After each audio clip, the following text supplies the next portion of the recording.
जय श्री राम प्यारे भक्तों, हमारे पास ऐसे प्रतिदिन कई कमेंट आते हैं कि हमें अपनी साधना के या नाम जप के अनुभव दूसरों को बताने चाहिए या नहीं बताने चाहिए, और अगर हम उनको अनुभव अपने बता देते हैं तो जो हमें अनुभव होते हैं वो होने बंद क्यों हो जाते हैं, इसका कारण क्या है।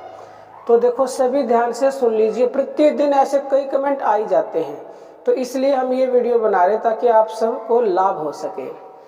देखो, जब भी आप भगवान की भक्ति करते हो, कोई भी साधना करते हो, यानी कि ध्यान करते हो या नाम जप करते हो, तो उस नाम जप के, ध्यान के, साधना के प्रभाव से आपके अंदर शक्तियाँ जागृत होने लग जाती हैं, सकारात्मक ऊर्जा आपकी बढ़ने लग जाती है। जो सकारात्मक ऊर्जा बढ़ती, जो शक्ति आपको मिलती है, यानी कि जो शक्ति जागृत होती है, उस शक्ति के प्रभाव से ही आपको अनुभव होने शुरू हो जाते हैं।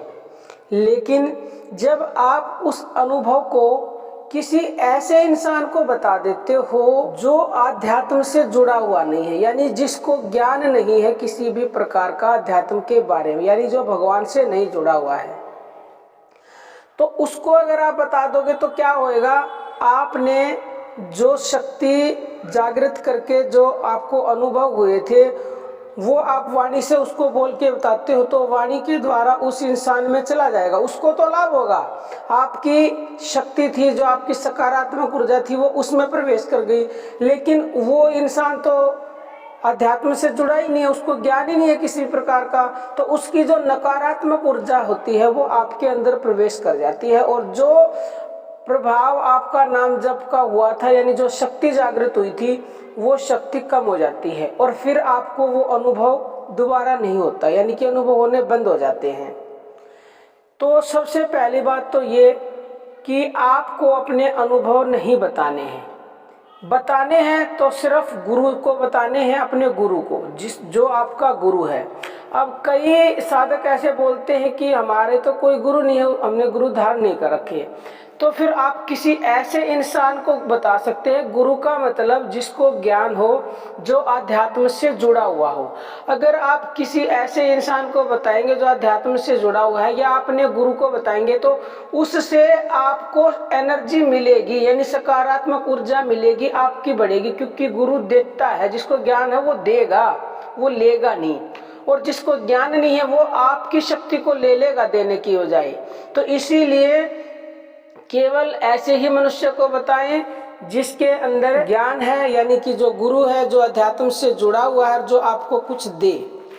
चाहे फिर आपके कोई परिवार का ही सदस्य क्यों ना हो, उसको भी नहीं बताने हैं अपने अनुभव, बिल्कुल भी।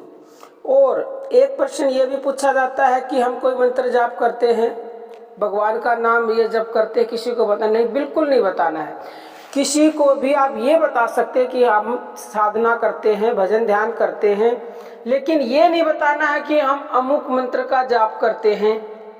कई बार क्या होता है, जैसे आप कोई भी मंत्र है, हमारे जितने भी धन प्राप्ति के हैं या और कोई है, आपने उसको 41 दिन जपना है, 21 दिन जपना है, तो उस दौरान आपको किसी को नहीं बताना 21 दिन तक या 41 दिन तक कि इस अमुक मंत्र का हम जाप करते हैं।